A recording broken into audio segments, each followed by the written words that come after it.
नमस्कार मंडळी, नवीन एका इंटरेस्टिंग व्हिडिओमध्ये सर्वांचं मनापासून स्वागत आहे। मित्रांनो, 30% महिला आरक्षण दाखला हा शब्द सर्वांचा परिचयाचा असेल, परंतु हा दाखला का काढला जातो, कुठे मिळतो, हा दाखला काढण्यासाठी कोणकोणते कागदपत्र लागतात, कोणत्या कास्टला हा दाखला काढता येतो किंवा कोणत्या कास्टला हा दाखला काढता येत नाही, त्याचबरोबर हा दाखला का काढावा, त्याचा उपयोग काय होतो, याविषयी संपूर्ण सविस्तर माहिती या व्हिडिओमध्ये आपण जाणून घेणार आहोत। व्हिडिओला सुरुवात करण्यापूर्वी चॅनलवरती जर नवीन असाल तर कृपा करा चॅनलला सबस्क्राइब करा।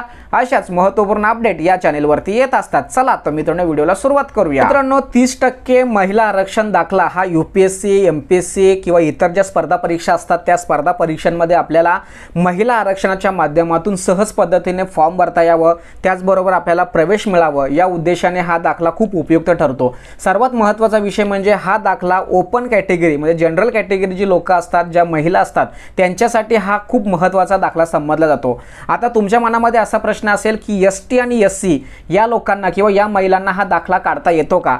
तर एससी आणि एसटी या महिलांना कोणत्याही प्रकारचा दाखला मिळत नाही किंवा काढता सुद्धा येत नाही। त्यांना 30% महिला आरक्षण दाखला कुठल्याही सेतू कार्यालयामध्ये किंवा तहसील कार्यालयामध्ये मिळत नाही, त्यांच्यासाठी हा दाखला उपलब्ध नसतो।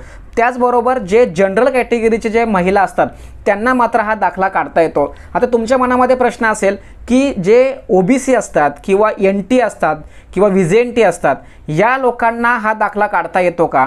तर यामध्ये ज्या महिला असतात त्यांना हा दाखला काढता येतो, परंतु ज्या महिलांकडे नॉन क्रिमिनल दाखला नाही आहे, समजा तुमचा 8 लाखापेक्षा कमी उत्पन्न जर असेल तर तुम्हाला नॉन क्रिमिनल मिळतो, पण जर समजा तुमच्याकडे नॉन क्रिमिनल दाखला जर असेल तर तुम्हाला महिला आरक्षणामधून कोणत्याही प्रकारचा लाभ मिळत नाही। 8 लाखापेक्षा जास्त जर उत्पन्नाचा दाखला तुमच्याकडे असेल, तुमच्या घरातील एकूण उत्पन्न 8 लाखापेक्षा जास्त असेल तर तुम्हाला नॉन क्रिमिनल दाखला मिळत नाही। अशा महिलांना महिला आरक्षण दाखला काढता येतो, हा तितकाच महत्त्वाचा विषय आहे। आता सर्वात महत्त्वाचा विषय, हा दाखला तुम्हाला काढायचा असेल तर तुम्हाला डॉक्युमेंट्स कोणकोणते लागतात? सर्वात महत्त्वाचा विषय, जर महिला आरक्षण दाखला तुम्हाला काढायचा असेल तर तुमच्याकडे आधार कार्ड पाहिजे, तुमच्याकडे शाळा सोडण्याचा दाखला पाहिजे, तुमच्याकडे रेशन कार्ड पाहिजे, तुमच्याकडे डोमासेल पाहिजे आणि सर्वात महत्त्वाचा म्हणजे तुमच्याकडे तुमच्या कुटुंबातील उत्पन्नाचा दाखला पाहिजे। जर समजा लग्न झालेलं नसेल तर मुलीचं जर हा दाखला काढायचा असेल तर तुम्हाला वडिलांच्या नावाने उत्पन्न दाखला लागतो। जर समजा तुमचं लग्न झालं असेल तर तुमच्या पतीच्या नावाने हा उत्पन्न दाखला जोडला जातो। आता सर्वात महत्त्वाचा विषय, हे सर्व डॉक्युमेंट्स तुमच्याकडे असतील तर तुम्हाला हा दाखला कुठे मिळतो?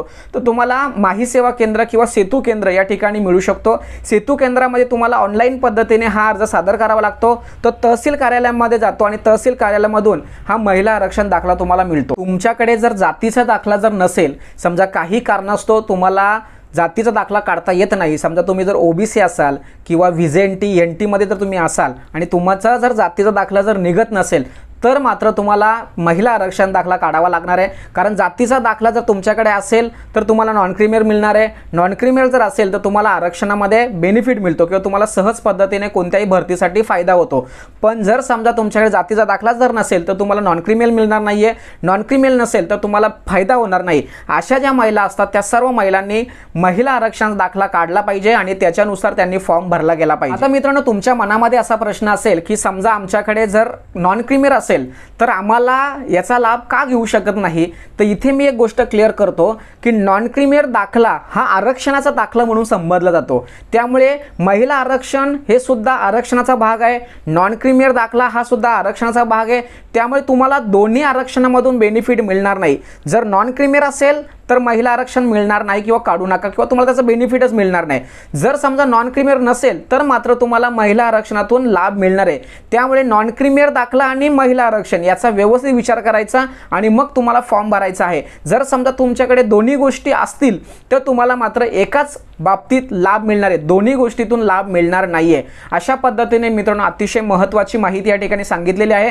कारण मित्रांनो, महिला आरक्षण हा शब्द प्रत्येकाच्या परिचयाचा आहे, परंतु महिला आरक्षण दाखला कुठे मिळतो, तो कोणी काढला पाहिजे, का काढला पाहिजे, कोणत्या कास्टला मिळतो, कोणत्या कास्टला मिळत नाही, त्याचबरोबर कागदपत्र कोणकोणते लागतात, याविषयी अनेक लोकांना माहिती नसल्या कारणाने ते सर्व लोक किंवा सर्व महिला या आरक्षणापासून किंवा या बेनिफिटपासून वंचित आहे। त्यांच्यासाठी ही व्हिडिओ अतिशय महत्त्वाची आहे, म्हणून ही व्हिडिओ त्यांच्यापर्यंत पोहोचवण्यासाठी सहकार्य करा। तोपर्यंत धन्यवाद। जय हिंद, जय महाराष्ट्र।